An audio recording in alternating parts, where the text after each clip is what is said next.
اعوذ باللہ من الشیطان الرجیم بسم اللہ الرحمن الرحیم السلام علیکم ورحمۃ اللہ وبرکاتہ ونحمد نصلی علی رسول الکریم اما بعد۔ سجدے میں آنکھیں بند کرنا کیسا ہے؟ نماز کے دوران سجدے میں آنکھیں بند کرنے والوں کے ساتھ کیا ہوتا ہے؟ محترم ناظرین، آج کی اس ویڈیو میں ہم آپ کی توجہ ایک اہم مسئلے کی جانب کروائیں گے کہ کیا نماز میں آنکھیں بند کرنا درست ہے یا نہیں، اور کن حالات میں آنکھیں بند کرنے کی اجازت دی گئی ہے، اور جو لوگ نماز کے دوران سجدے میں آنکھیں بند کر لیتے ہیں ان کے ساتھ کیا ہوتا ہے۔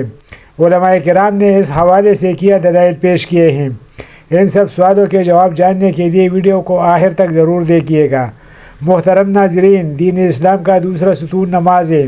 قرآن پاک میں جگہ جگہ ایمان کے بعد سب سے زیادہ ذکر نماز کا قائم کرنے کا ہے۔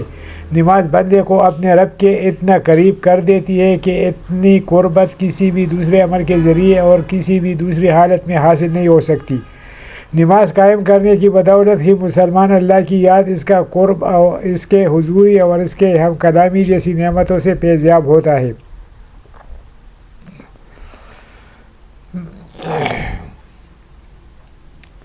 اور سجدہ جو نماز میں کیا جاتا ہے، یہ ایسی حالت ہوتی ہے کہ انسان اپنا ماتھا، اپنی پیشانی جو کہ انسانی جسم کا سب سے معتبر حصہ ہے، اللہ کے حضور میں اپنا ماتھا، اپنی پیشانی زمین پر لگا دیتا ہے۔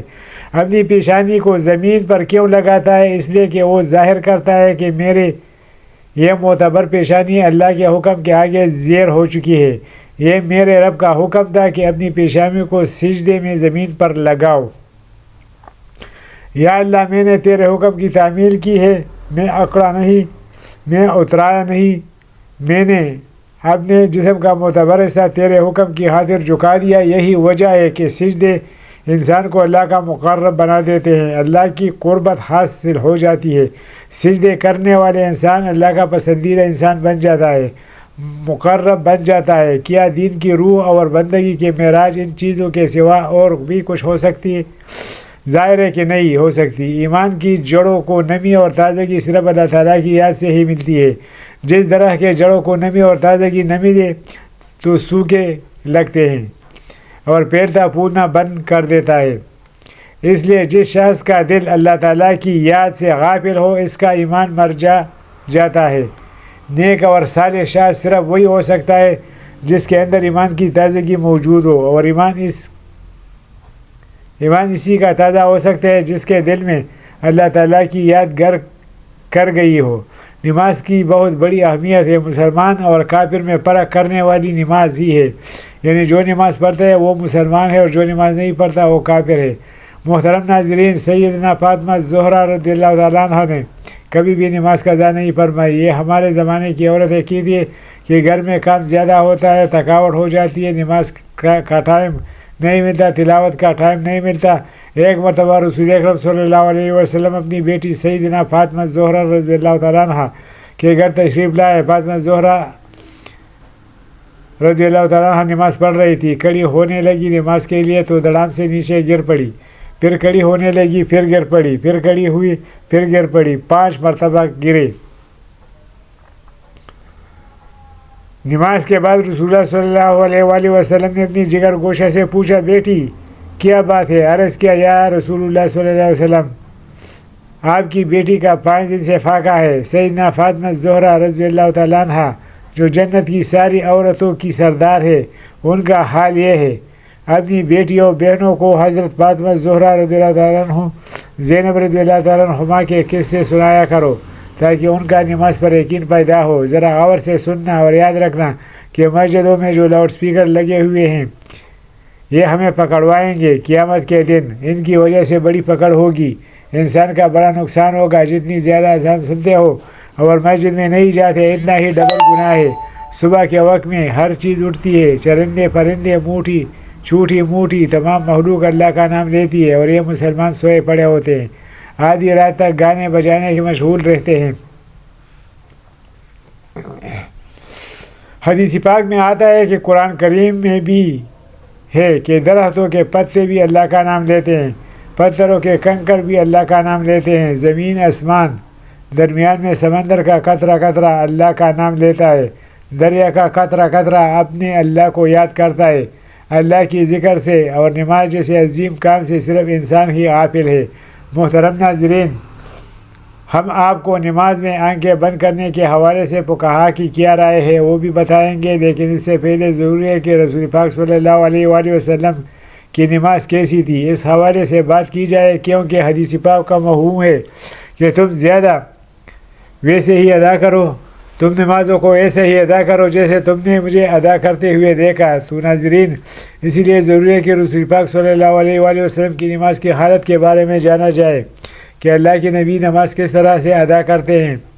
اللہ تعالیٰ کے محبوب بندوں میں انبیاء کرام علیہ السلام، صحابہ کرام رضی اللہ تعالیٰ عنہ اجمعین، اولیاء کرام رحمۃ اللہ علیہ، اللہ تعالیٰ نے انہیں اپنی رحمت ہاتھ سے نوازا اور انہیں مقام ابدیت سے سرفراز کیا۔ ان محبوب ہستیوں کی نماز میں بے پناہ محویت، خشوع و وضوح تھا۔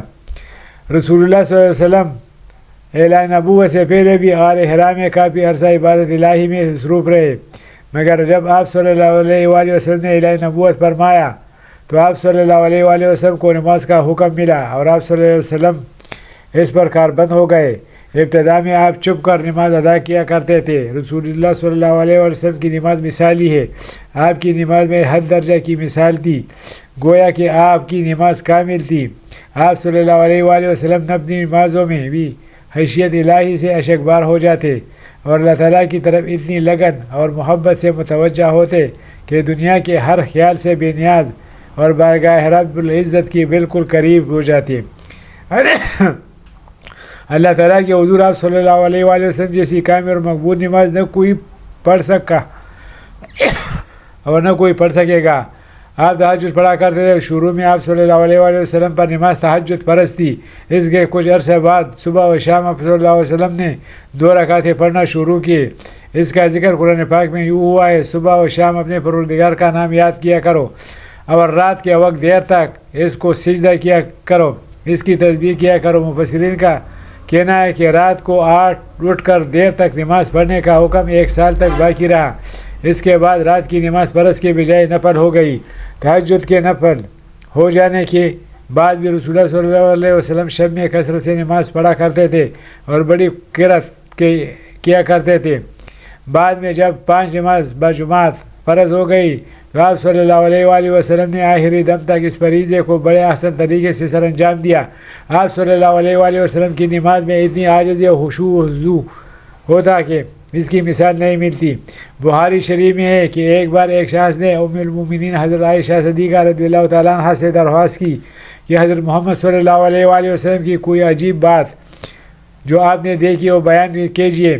حضرت عائشہ صدیقہ رضی اللہ تعالیٰ عنہ نے فرمایا، رسول اللہ صلی اللہ علیہ وسلم کی کون سی بات عجیب نہ تھی، سبھی باتیں عجیب تھیں۔ چنانچہ ایک شب واقع ہے کہ رسول اللہ صلی اللہ علیہ وسلم میرے پاس تشریف ہوئے لیٹ گئے، پھر فرمایا مجھے چھوڑ دو، میں اپنے رب کی عبادت کروں گا۔ یہ فرما کر نمازوں کے لیے کھڑے ہو گئے اور رونا شروع کر دیا، یہاں تک کہ آنسو بہہ کر سینے مبارک تک آ گئے۔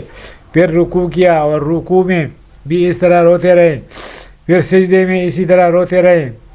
اس کے بعد سجدے میں سر اٹھایا تو اس وقت بھی روتے ہی رہے، یہاں تک کہ حضرت بلال رضی اللہ تعالیٰ عنہ نے آ کر فجر کی نماز کے لیے آواز دی۔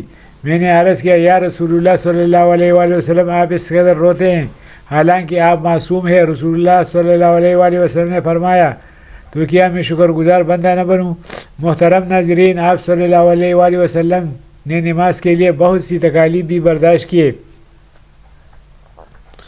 بخاری شریف میں ہے کہ ایک دن آپ صلی اللہ علیہ وآلہ وسلم حرم شریف میں نماز پڑھ رہے تھے اور قریش بیٹھے مذاق کر رہے تھے۔ ابو جہل نے کہا، کاش اس وقت کوئی جاتا اور وہ اونٹ کی اجلی نجاست سمیت اٹھا لاتا اور محمد صلی اللہ علیہ وسلم جب سجدے میں جاتے تو ان کے گردن پر ڈال دیتا۔ چنانچہ عقبہ نے ابو جہل کی خواہش کے مطابق ایک بڑے اونٹ کی اجلی لا کر آپ صلی اللہ علیہ وآلہ وسلم پر ڈال دی اور آپ کو سخت تکلیف اٹھانا پڑی۔ مسلم شریف میں حضرت عزیفہ رضی اللہ تعالیٰ عنہ سے مروی ہے کہ ایک رات مجھ کو رسول اللہ صلی اللہ علیہ وآلہ وسلم کے ساتھ نماز پڑھنے کا اتفاق ہوا۔ رسول اللہ صلی اللہ علیہ وآلہ وسلم نے سورۃ بقرہ شروع کی۔ میں نے سمجھا آپ 100 آیتوں تک پڑھیں گے، لیکن جب آپ اس کو پڑھ کر آگے بڑھے تو میں نے دل میں کہا شاید آپ پوری سورت ایک ہی رکعت میں ختم کرنا چاہتے ہیں۔ چنانچہ جب آپ نے اس صورت کو ختم کیا تو میں نے خیال کیا اب آپ رکوع کریں گے، لیکن آپ صلی اللہ علیہ وآلہ وسلم نے فوراً سورت آل عمران شروع کر دی اور وہ بھی ختم ہو گئی تو سورت النساء شروع کر دی۔ رسول اللہ صلی اللہ علیہ وآلہ وسلم بہت ٹھہر کر نہایت سکون اور اطمینان سے قرأت فرما رہے تھے اور ہر آیت کے مضمون کے مطابق درمیان میں تسبیح و دعا کرتے جاتے تھے۔ اس کے بعد رسول اللہ صلی اللہ علیہ وآلہ وسلم نے رکوع کیا، رکوع میں بھی قیام کے برابر توقف فرمایا، پھر کھڑے ہوئے اور اتنے ہی دیر کھڑے رہے، پھر سجدہ کیا اور سجدے میں بھی اس قدر دیر فرمائی۔ حضرت عوف رضی اللہ تعالیٰ عنہ کہتے ہیں کہ ایک رات میں رسول اللہ صلی اللہ علیہ وآلہ وسلم کے ساتھ تھا۔ رسول اللہ صلی اللہ علیہ وآلہ وسلم نے مسواک کیا، وضو فرمایا اور نماز کے لیے کھڑے ہو گئے۔ میں بھی رسول اللہ صلی اللہ علیہ وآلہ وسلم کے ساتھ نماز میں شریک ہوا۔ رسول اللہ صلی اللہ علیہ وسلم نے ایک رکعت میں پوری سورۃ بقرہ پڑھ ڈالی۔ جہاں رحمت کی آیت آتی ٹھہر جاتے اور دیر تک رحمت کی دعا مانگتے رہتے۔ سورت کے آخر پر رکوع کیا اور اتنی دیر تک رکوع میں رہے جتنی دیر سورۃ بقرہ کی قرأت میں لگی تھی۔ رکوع کے بعد اتنا ہی طویل سجدہ کیا، دوسری رکعت میں سورۃ آل عمران پڑھی۔ اس طرح ہر رکعت میں پوری ایک سورت پڑھتے ہیں۔ تو محترم ناظرین، رسول اللہ صلی اللہ علیہ وسلم اس طرح سے نماز پڑھا کرتے تھے۔ کیا ہم نے کبھی غور کیا کہ ہم کس طرح سے نماز ادا کرتے ہیں؟ کیا ہماری نماز میں کوئی ایک سورت مکمل پڑھی جاتی ہے؟ اپنے گریبان میں جا کر دیکھیں، پھر آپ کو پتہ چلے گا کہ امت محمدی میں پیدا ہونا خوش قسمتی تو ہے، لیکن کیا ہم نے ان کے طور طریقوں کو فالو کیا ہے یا نہیں؟ تو ناظرین، اب بات کرتے ہیں کہ کیا نماز میں آنکھیں بند کرنا صحیح ہے یا نہیں۔ اس حوالے سے فقہاء نے کیا فرمایا ہے؟ اہل علم متفقہ طور پر نماز میں بلا ضرورت آنکھیں بند کرنے کو مکروہ کہتے ہیں۔ چنانچہ الروز کے مولف نے صراحت کے ساتھ یہ لکھا ہے کہ یہ یہودیوں کا عمل ہے۔ اس طرح تحفۃ الملوک کے مولف نے لکھا ہے، اس کے مکروہ ہونے کی صراحت کی ہے، لیکن انہوں نے کسی قسم کی ضرورت ہونے یا نہ ہونے کا ذکر نہیں کیا۔ اور کاسانی رحمۃ اللہ علیہ کہتے ہیں کہ یہ مکروہ ہے، کیوں نہ یہ سنت سے متصادم ہے، کیونکہ نماز کی حالت میں سجدے کی جگہ پر دیکھنا شرعی عمل ہے، نیز یہ بھی کہ ہر عضو کا عبادت میں حصہ ہے۔ چنانچہ اس طرح آنکھوں کا بھی عبادت میں حصہ۔ مراتین فلاح کے مؤلف نے نماز کے دوران آنکھیں بند کرنے کو مکروہ کہا ہے، تاہم کہے مصلحت کا تقاضا ہو تو جائز ہے، لیکن انہوں نے یہ بھی کہا ہے کہ بسا اوقات آنکھیں بند کرنا آنکھیں کھلی رکھنے سے بہتر ہوگا۔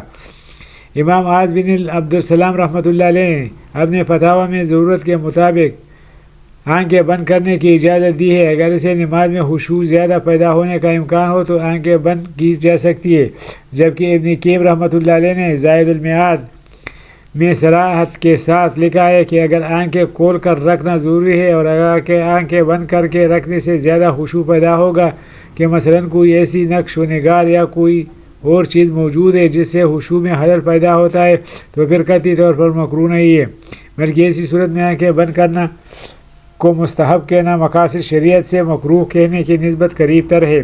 اور اللہ عالم۔ تو ناظرین، فقہاء کے فرمان کے مطابق ہم نے دیکھا کہ کیا نماز کے دوران آنکھیں بند کی جا سکتی ہے یا نہیں۔ بہرحال بہتر تو یہ ہے کہ آنکھیں کھول کر نماز پڑھی جائے، کیونکہ نماز پڑھنے کے دوران سجدے کی جگہ پر دیکھنا ضروری ہے۔ سو ناظرین، آخر میں اللہ سے دعا ہے کہ اللہ تعالی ہمیں دین کی صحیح سمجھ بوجھ عطا فرمائے، ہماری نمازوں میں خشوع و خضوع پیدا فرمائے، اور جس طرح سے رسول اللہ صلی اللہ علیہ وسلم نے زندگی گزاری انہی کے نقش قدم پر چلنے کی توفیق عطا فرمائے، ہم رسول اللہ صلی اللہ علیہ وسلم کی سنتوں پر عمل کرنے والے بن جائے، ہمارا جینا مرنا رسول اللہ صلی اللہ علیہ وسلم کی اتباع میں گزرے، ہم رسول اللہ صلی اللہ علیہ وسلم کے سچے پکے امتی بن جائے۔ یا اللہ پاک ہمارا خاتمہ ایمان پر فرمانا، آمین یا رب العالمین۔ دوستو، اگر ویڈیو اچھی لگی تو شیئر کریں، لائک کریں اور چینل کو سبسکرائب کریں۔ شکریہ۔